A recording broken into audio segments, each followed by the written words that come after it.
বিদেশ থেকে ফোন দিচ্ছে, ইংরেজি ভাষায় কথা বলে, বলে আমি কি আপনাকে সাহায্য করতে চাই। বললাম কেন? বলছে আপনার ক্যাম্পেইন ফেসবুকে দেখেছি, আমরা আসতে চাই। বলো আপনাদেরকে ধারণ করার ক্ষমতা তো নাই, আপনারা আসলে আমি কোথায় রাখবো? বলছে আমরা আসতে চাই, আমরা হোটেল ভাড়া করে থাকবো। বললাম দিরাই আপনাদের জন্য কোনো হোটেল নাই, দিরাই তো ভালো কোনো হোটেল নাই থাকার।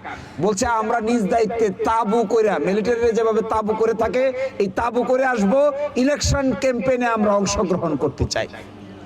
এর অর্থ হলো এটা, আমাদের যে কর্মকাণ্ড আমরা পরিচালনা করেছি 1 বছর 1.5 বছর সময় ধরে, এই 1.5 বছর সময়ের কর্মকাণ্ডে বাংলাদেশের বিভিন্ন জায়গার মানুষের মধ্যে একটা বাড়তি প্রত্যাশা তৈরি হয়েছে।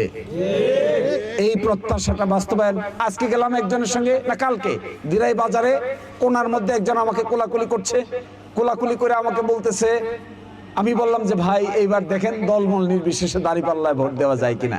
উনি আমার কানে কানে বলতেছে, আজকে সকালে আমি একটা ফোন পাইছি নোয়াখালী থেকে ফোন করে আমাকে বলছে কোনোভাবেই যেন আমরা এবার উল্টাপাল্টা কিছু না করি। বললাম যে কে বলছে আপনাকে নোয়াখালী থেকে? বলে আমার এক আত্মীয় নোয়াখালী থাকে, ওখান থেকে তারা বলতেছে আপনাকে আমাদের এখানে যেন সঠিকভাবে আমরা গ্রহণ করি, এর ভুল যেন না করি। আচ্ছা এই নোয়াখালীর লোককে কি আমি চিনি? আমি দেখেছি কোনোদিন দেখি নাই তো। এই ধরনের পরিবেশ আগামী নির্বাচনে তৈরি হচ্ছে। আমি যুব সমাজদেরকে একটা অনুরোধ করি, শেষ করে দেব। নির্বাচন মানুষের মনের ব্যাপার, কাকে ভোট দিবে কাকে ভোট দেবে না। জোর জবরদস্তি করে কখনো মানুষের স্বতঃস্ফূর্ত ভালোবাসা আদায় করা যায় না। ভালোবাসা আসতে হয় মন থেকে, এটা ভিতর থেকে আসে।